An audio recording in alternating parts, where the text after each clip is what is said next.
Hello everyone, welcome back to Space of science.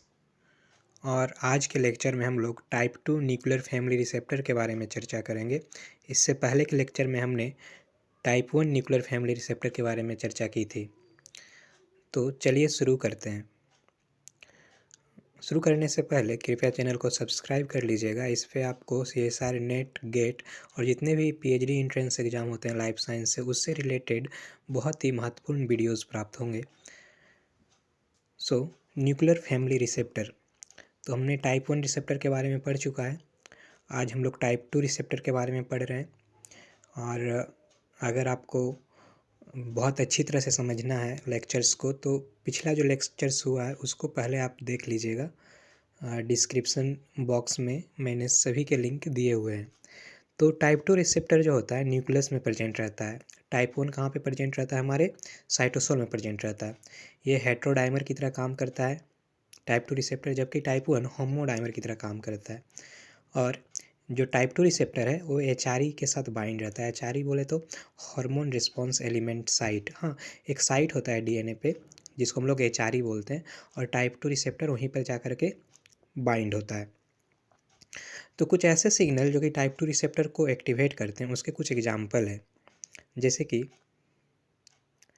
Retinoic acid,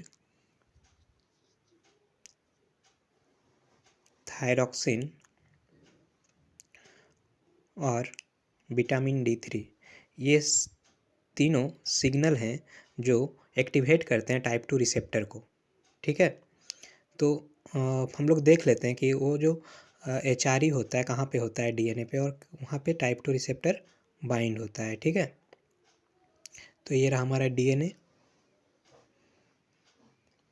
ये हमारा हो गया HRE साइट,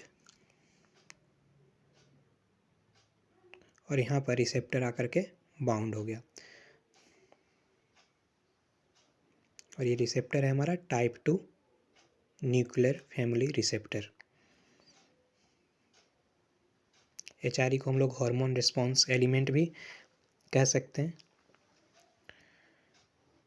जो कि जिंक फिंगर मोटिव का स्ट्रक्चर का बना होता है।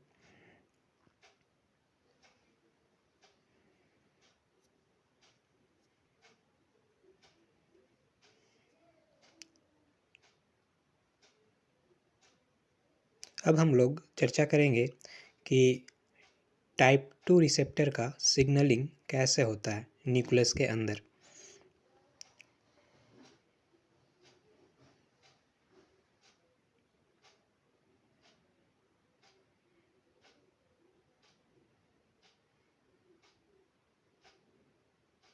तो हम लोग यहाँ पर थायरॉक्सिन सिग्नलिंग की चर्चा करेंगे। तो उसके लिए एक फिगर ड्रॉ करना है।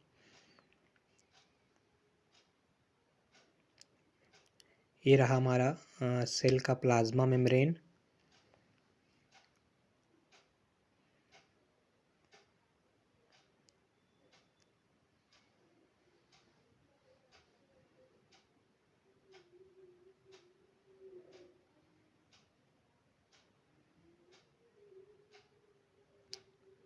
सेल के अंदर ये रहा हमारा न्यूक्लियस, और न्यूक्लियस के चारों ओर हमारे न्यूक्लियर पोर प्रेजेंट हैं।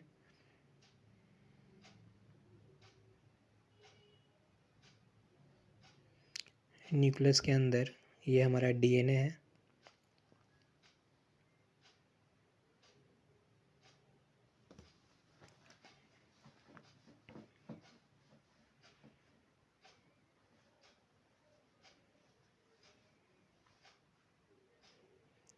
न्यूक्लियस पे HRE साइट पे रिसेप्टर्स बाइंड है।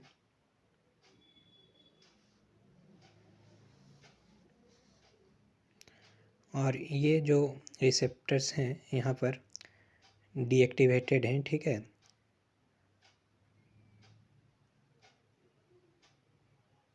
क्योंकि वहाँ पर एक को रिप्रेसर जुड़ा हुआ है जिसको हम लोग HDAC बोलते हैं, histone D acetylase. Histone D acetylase क्या करता है कि वो हिस्टोन को डीएसिटाइल कर देता है। ठीक है, तो उससे जो DNA होता है वो हेट्रोक्रोमेटिन स्टेट में रहती है। ये T3 सिग्नल हुआ, वो पहले साइटोसोल में आया, तो T3 जो सिग्नल है ट्राईआइडोथायरोनिन, वो कैसा सिग्नल है? नॉन पोलर सिग्नल है, इसलिए वो प्लाज्मा मेम्ब्रेन को ईजिली क्रॉस कर सकता है। साइटोसोल में आने के बाद वो न्यूक्लियस में जाता है। न्यूक्लियस में वो जाने के बाद रिसेप्टर से जा कर के बाइंड होता है। ठीक है, रिसेप्टर से बाउंड होने पर जो कोरिप्रेसर है HDAC, वो वहाँ से हट जाता है और वहाँ पर एक को एक्टिवेटर बाइंड हो जाता है, जिसको हम लोग बोलते हैं HAT, हैट, हिस्टोन एसिटाइलेज।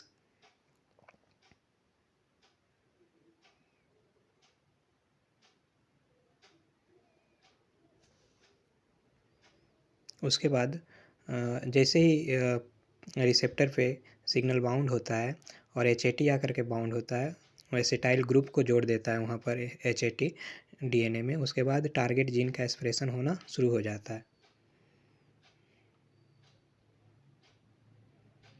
तो जैसा कि फिगर में आप देख रहे हो, वो क्या है? हिस्टोन डीएसिटाइलेज। ये क्या करता है? डीएसिटाइल हेट्रोक्रोमेटिन स्टेट। ये हमारा है थायराइड हार्मोन रिसेप्टर। हिस्टोन डीएसिटाइलेज जो है वो को रिप्रेसर की तरह काम करता है, वो रिप्रेस करके रखता है हमारे रिसेप्टर को। और जो हिस्टोन एसिटाइल जो ट्रांसफेरेज है, वो एक को एक्टिवेटर की तरह काम करता है। वो क्या करता है? DNA पे एसिटाइल ग्रुप को जोड़ता है, जिससे DNA हेट्रोक्रोमेटिन स्टेट से यूक्रोमेटिन स्टेट में आ जाती है। और फिर जो DNA का जो जीन एक्सप्रेशन है वो होना शुरू हो जाता है।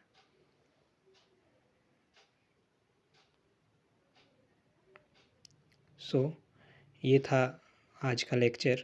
अगर आपको पसंद आया होगा तो प्लीज़ लेक्चर को लाइक कर दीजिएगा, चैनल को सब्सक्राइब कीजिएगा और हमारे साथ इसी तरह बने रहिएगा। आपको सेल सिग्नलिंग की जितने भी इम्पोर्टेंट टॉपिक्स हैं सभी के लेक्चर बारी बारी से देखने को आपको यहाँ पे मिलते रहेंगे और इसी तरह से हमारे साथ जुड़े रहें।